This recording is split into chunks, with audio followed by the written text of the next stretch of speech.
Crown Princess Kira Thesson had perfected the art of standing motionless.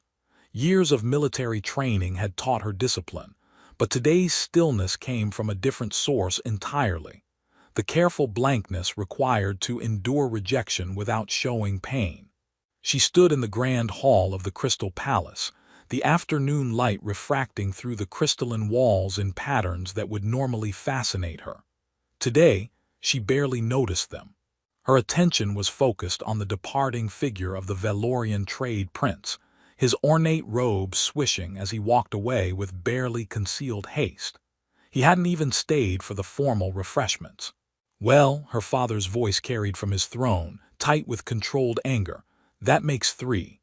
3 suitors, 3 rejections, 3 men who had looked at her face and found it wanting." Kira touched her cheek involuntarily, tracing the familiar lines. 3 scars crossed her face diagonally, silvery white against her blue-tinged skin. They started above her right eyebrow and ended below her left cheekbone, cutting directly through her eye, an eye that still functioned only because of advanced Thessaran healing technology. The scars had been earned 5 years ago, in a battle that had made her a hero to her people. Leading the defense of a civilian colony against raiders, she had seen the blade descending toward a child and made her choice instantly. The blow meant for the girl had found Kira's face instead. 3,000 civilians had survived that day. Kira had earned the highest honor marks of Thessaran society, and she had become, in the eyes of the wider galaxy, damaged goods. "Perhaps we should end the choosing ceremony," she said, her voice carefully neutral. "I am prepared to rule alone." "Kira," her mother began, reaching toward her. "The alliance requires a marriage," her father interrupted firmly. "The alliance requires strength, which I can provide unwed." Kira turned to face her parents. "Father, I will not be paraded before more suitors who see only scars where our people see honor." The court fell silent at her breach of protocol. Princesses did not interrupt emperors, not even in private, certainly not in the grand hall. Before her father could respond, the herald's voice rang out. "Presenting the Terran Alliance Embassy, led by Commander Marcus Cole." Kira suppressed a sigh. One more rejection to endure, then. She had heard of the humans, a young species gaining political influence quickly, known for both their ambition and their adaptability. She knew little of their beauty standards, though she suspected they would be no different from the rest of the galaxy's shallow judgments. She turned to watch them enter and felt her breath catch unexpectedly. Commander Marcus Cole walked at the head of his delegation with a warrior's measured grace.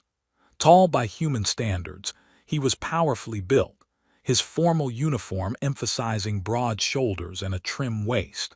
His features were symmetrical and striking, high cheekbones, a strong jaw, eyes of deep brown that held intelligence and warmth. His dark hair was styled precisely, and he moved with the confidence of someone who knew his worth without arrogance. He was objectively and undeniably stunningly handsome, and he was walking directly toward her. Kira steeled herself. The more attractive the suitor, the harder the rejection seemed to hit. Beautiful people seemed particularly offended by perceived imperfection, as if her scars were a personal affront to their aesthetic sensibilities. Marcus stopped before her and bowed, not the shallow courtesy she'd received from the others, but a proper bow of respect to a ranking warrior. "Crown Princess Kira Thesson, it is an honor to meet you." "Commander Cole," she inclined her head formally, "welcome to Thessara Prime." He straightened and met her eyes directly. Not sliding away from her scars, not carefully avoiding looking at them. He looked at her face, all of it with open assessment. Then he smiled. "I've studied your military campaigns extensively, Your Highness. The Battle of Meridian Station is required learning at our war colleges. Your tactical innovation was remarkable." She blinked, caught off guard. The trade prince had mentioned her scars within the first minute. The Andorian had offered pitying comments about her sacrifice. This human was discussing her tactics. "You study Thessaran battles." "We study excellence in all its forms." Your strategic use of the station's environmental systems to create choke points, brilliant. You saved 3,000 civilians with that maneuver. It was necessary. It was extraordinary. His smile widened. I've looked forward to discussing it with you directly. Before she could respond, her father approached, formally initiating the diplomatic greetings. Kira stepped back, watching Marcus interact with her parents. He was respectful without being obsequious, confident without arrogance. He asked intelligent questions about Thessaran culture, showed genuine interest in their customs, and expressed admiration for their warrior traditions. And through it all he kept glancing back at her with interest, real interest, not pity, not morbid curiosity, simple, genuine interest. The formal ceremonies continued for hours. Kira participated mechanically, still waiting for the moment Marcus would realize his mistake, make his excuses, and withdraw his consideration. Surely once the novelty of meeting her wore off, he would notice the scars properly and retreat like the others. But as the evening progressed through formal dinners and traditional exchanges, Marcus remained attentive. He sought her out for conversation, asking about her policy positions, her vision for the alliance, her thoughts on interspecies cooperation.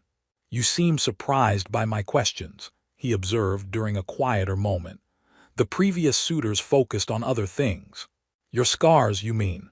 She stiffened at his directness. "Yes. May I be blunt, Your Highness? I prefer honesty." "Then honestly, I find their preoccupation with your scars baffling.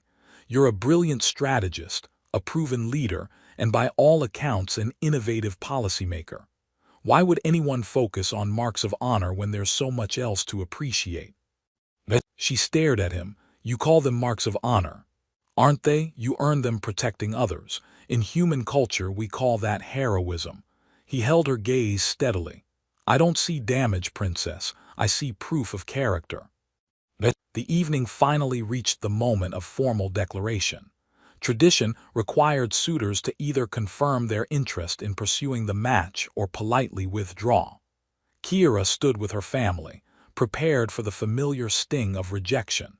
Marcus approached the dais, his delegation arrayed behind him. The court fell silent. "Emperor Thesson," Marcus said, his voice clear and carrying, "I formally declare my interest in the alliance marriage with Crown Princess Kira." Whispers erupted through the court. "You are certain, Commander?" her father asked, offering the traditional opportunity to reconsider. Marcus's jaw tightened slightly, as if the question offended him. "Absolutely certain, Your Majesty.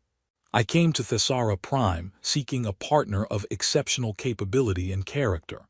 I have found exactly that in your daughter. You have seen." Her father hesitated, clearly uncomfortable but bound by protocol to offer full disclosure, all aspects of the princess. Humiliation burned through Kira. Must her scars be discussed so openly? But Marcus's response came immediately. "I have seen a woman whose face bears testimony to her courage, who carries proof of her willingness to sacrifice for others, who wears her honor visibly for all to acknowledge." He turned to Kira, and his eyes held hers. "I don't see flaws, Your Majesty. I see credentials of the highest order." The silence stretched. Finally, her father nodded. "The Terran Alliance's suit is formally acknowledged. Princess Kira, do you accept the commander's interest?" All eyes turned to her. Kira looked at Marcus, at this handsome human who saw her scars and spoke of honor rather than damage. She searched his face for deception, for hidden motives, for any explanation of why he would choose her when all others had fled. She found only steady sincerity. "I accept," she heard herself say. "Provisionally, we have much to discuss." "I would expect nothing less," Marcus agreed, and his smile held warmth. The court erupted into excited whispers. Her mother was openly weeping. Her father looked stunned but pleased. Kira stood amid the chaos, her scars unchanged but somehow feeling different. Not marks of rejection, but what they'd always been meant to be, badges of honor. Recognized at last. As the evening continued, she couldn't help watching Marcus from across the room. He moved easily among her people, charming them with genuine interest in their culture. "What are you really after, Commander?" she wondered. But another thought followed. Or is it possible you actually mean it? Tomorrow, the courtship would begin, and she would find out. The traditional Thesaurian courtship period lasted 1 month, 30 days of supervised interaction designed to test compatibility between potential partners. Kira expected Marcus's enthusiasm to wane as the reality of his choice settled in. Instead, it grew. They spent their days in various activities, each designed to reveal different aspects of character and compatibility. Marcus proved himself her equal in strategic thinking, pushing her to adapt her tactics in ways no previous opponent had managed. "You're better at this than I expected," she admitted after he won their third consecutive strategy game. "I studied your past games extensively," he confessed. "You have patterns, Princess. Brilliant patterns, but identifiable. I knew I'd need to push you to make this interesting. You prepared specifically to challenge me." "I prepared to impress you. Is it working?" She laughed despite herself. "Perhaps." In the training yards, they sparred with blunted practice weapons. Kira's Thesaurian physiology made her stronger and faster, and she won every bout. But Marcus made her work for each victory, learning her techniques rapidly and adapting his approach. After one particularly challenging session, she offered him her hand up from where she'd put him on the ground. "You fight well," she observed as he accepted her help, his warm palm against her cool skin sending an unexpected tingle up her arm. "I fight like someone who knows losing is just learning in disguise," he responded, grinning. "Teach me that disarm technique again." She did, surprised by how much she enjoyed it. They toured her kingdom together, visiting military installations, civilian centers, and agricultural areas. Kira watched carefully for Marcus's reaction when citizens stared at her scars, as they always did. She waited for him to show embarrassment. Instead, he walked beside her proudly, his posture radiating respect. When they visited the colony she'd saved, Meridian Station, the survivors swarmed them. A young woman pushed through the crowd, tears streaming. "Princess Kira, you saved my life. I was the child, the one you protected when the blade came down." Kira remembered instantly. "Myra, you were so brave, hiding so quietly while I searched for reinforcements. You were the brave one. Everyone says your scars are ugly, but they're not. They're beautiful because they mean I'm alive." Marcus watched this exchange with an expression Kira couldn't quite read. Later, in the transport back to the palace, he spoke. "That girl worships you. She credits me with her survival. Because you saved her. At tremendous cost to yourself." He was quiet for a moment. "May I ask something personal?" "You may ask. Do the scars hurt? And I don't mean physically." The question cut deep. No one had ever asked her that. "Yes," she admitted softly. "They hurt because they've come to represent something negative when they should represent something positive. To my people, they are honor. To the galaxy, they are disfigurement. I have become unmarketable." "That's galactic stupidity," he said firmly. "That's galactic reality. Realities can be changed, Kira." He shifted to face her. "May I call you Kira?" "You may. Kira, I need you to understand something. I didn't choose you despite your scars, and I'm not pursuing you to make a political statement or to seem progressive. I chose you because when I researched potential alliance partners, every report spoke of brilliance, courage, and integrity. When I met you, I found exactly what I hoped for. And the scars are part of your story, a story of protecting others at cost to yourself. Why would I want someone without such a story?" He held her gaze. "Your scars tell me you're the kind of person I want to spend my life with. Someone who acts when action costs. Someone whose honor isn't just spoken but proven." She searched his face for lies, finding none. "You're strange for a human," she finally said. "I prefer perceptive." She laughed again, her second genuine laugh in his presence. 2 weeks into the courtship, Kira realized she was anticipating their time together.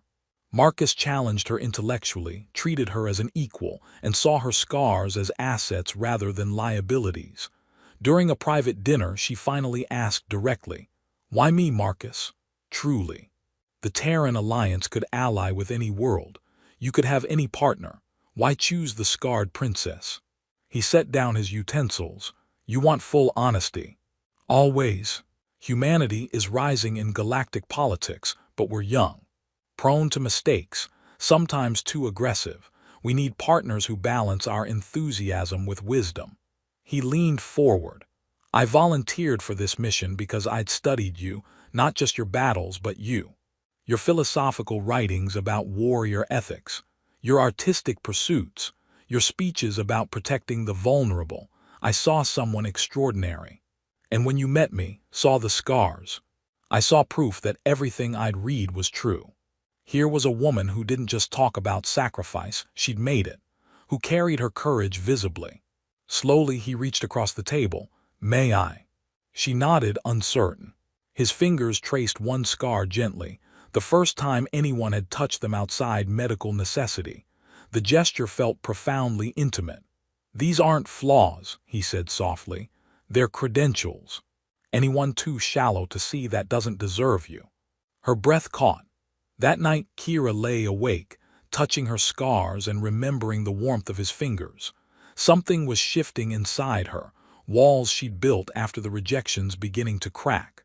Was she falling for this human? The question terrified her. But 3 days later, when Marcus arrived for their morning meeting and smiled at her with genuine warmth, she had her answer. Yes, she was definitely falling. And that made everything more complicated. The engagement announcement sent shockwaves through galactic society. Thessarans celebrated wildly. Their scarred princess, long pitied, had found a partner who honored her. Marcus became instantly popular among her people for his public declarations about her worth. But beyond Thessara Prime, reactions were harsh. News networks buzzed with commentary. Human commander makes puzzling choice. What is Cole really after? Desperation or deception? The cruelest commentary came from the Valorian trade prince who had rejected Kira. In a widely broadcast interview, he sneered. Either the human lacks taste, or he's playing a deep game. No one sane would choose damaged goods. Kira watched the broadcast with Marcus in her chambers, keeping her expression neutral despite her clenching fists. Marcus's reaction was immediate fury. That arrogant shallow. Don't, she interrupted. This is what I warned you about. Lifetime of people questioning your choice. I don't care what ignorant people think. You should. Your career is mine to manage. He stood pacing. Kira, this is unacceptable. He called you damaged goods. You're a crown princess who saved thousands of lives. And in saving them became unmarketable. Those are galactic facts. Facts can be changed. Before she could respond, an alert chimed. The Valorian trade prince was requesting formal audience, apparently to challenge the engagement. Can he do that? Marcus asked. If he claims impropriety or treaty violation, yes. Kira's jaw tightened. He'll try to humiliate you into withdrawing. Let him try. The audience occurred 2 days later. The trade prince stood before the Thessaran court, resplendent in expensive clothing that highlighted his perfect features. I come with concerns, he announced. The Terran Alliance is young, inexperienced. I fear Commander Cole has been manipulated. Manipulation. Kira's father rose furiously. I suggest nothing, Your Majesty. I simply note that no experienced politician would choose a scarred bride without hidden advantage. Marcus stepped forward. Your Highness, may I address this? The trade prince nodded, looking surprised. Thank you. Marcus faced him directly. You claim I've been tricked. That choosing Princess Kira indicates foolishness or hidden agenda. I mean no offense. You mean considerable offense, but let me clarify. Marcus's voice carried command authority. I chose Princess Kira because she represents everything I value: intelligence, courage, integrity. Her scars prove her character. Her scars are disfigurement. Her scars are medals worn on her face rather than her uniform. Marcus's tone sharpened. You rejected her based on appearance alone. What does that say about your values? You see damage where there is heroism. You see flaw where there is sacrifice. That is your deficiency, not hers. The court fell silent. Let me be clear, Marcus continued. I am not manipulated. I am not foolish. I chose this woman because she is extraordinary, and anyone who cannot see that isn't worthy of knowing her. He turned to the court.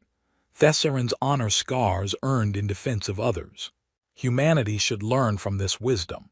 Too many civilizations confuse beauty with worth, appearance with value. He looked directly at the trade prince. I pity you. You had the opportunity to partner with this remarkable woman and saw only scars. I see brilliance, courage, and beauty of the kind that matters, earned through sacrifice rather than genetics. The silence stretched until Kira's father spoke. The challenge is dismissed. The engagement stands. The trade prince withdrew, humiliated. Later in private, Kira faced Marcus. You didn't have to do that. Yes, I did. You've made a powerful enemy. I've made my position clear. He took her hands. I won't let anyone insult you. Not because you can't defend yourself, but because you shouldn't have to. Not about this. The insults will continue. Let them. What matters is what we know, what we build together. She studied him, this human who championed her so fiercely. You really mean it all, don't you? She whispered, every word. She moved closer, placing her hand on his cheek. You see me, Marcus Cole, truly see me. I do, and what I see is magnificent. She kissed him then, their first kiss, gentle but certain. His arms came around her, and she felt safe in a way she hadn't since before the battle that scarred her. I'm falling in love with you, she admitted. I'm already there, he replied. Have been since you laughed in the transport, and I knew I'd do anything to hear that sound again. She laughed now, free and joyful. Outside, the galaxy continued its shallow judgments. Inside, two people built something that transcended appearance entirely. And that, Kira realized, might change more than just their lives. The wedding was scheduled for summer solstice, 3 months after engagement. The first human Thessarin royal marriage in history drew intense galactic attention. Marcus integrated himself fully into Thessarin life during those months. He learned their language, studied their customs, and trained with their warriors, earning respect through genuine effort. Kira watched him win over her people with his authentic appreciation for their culture. He never hid from her scars, never suggested covering them, never treated them as anything but proof of valor. But he also saw beyond them to the whole of her. They spent hours in deep discussion, challenging and expanding each other's thinking. She found herself excited to see him each morning, sad when duties separated them. You've become essential to me, she told him one evening. I hoped for that from the moment I saw your fire, he admitted. The night before the wedding, Kira stood before her mirror, studying her reflection. The scars seemed prominent in the lamplight, 3 silver lines crossing her blue face. Tomorrow she would walk before the galaxy, scarred and proud, binding herself to the man who chose her. A knock sounded. Enter. Marcus slipped in. Traditional bad luck for me to see you, but I needed to give you something. He produced a small box containing a delicate circlet, Thessarin designed but human crafted. What made her gasp were the 3 crystal lines crossing its surface, mimicking her scars exactly. Marcus, I had it made to honor your scars. When you wear it, everyone sees I don't just accept them, I celebrate them. I chose the rarest crystals, because your courage deserves to be marked in beauty as well as silver. Tears streamed down her face. You made a crown to match my scars. I made a crown to honor what your scars represent. Tomorrow you'll wear the traditional bridal circlet, and that's right. But this is from me to you. When she looked in the mirror, she saw not a damaged princess but a warrior queen claiming her destiny. The ceremony took place before representatives of 50 worlds. As Kira walked down the aisle, she heard whispers, some admiring, some still cruel. But her eyes found Marcus at the altar, and his expression stopped her breath. He looked at her with such love, such pride, such certainty that every doubt evaporated. She reached him and took his hands. The ceremony blended traditions beautifully. When they spoke their vows, both voices rang clear. "I choose you, Kira Thesson," Marcus said, "not despite who you are, but because of it.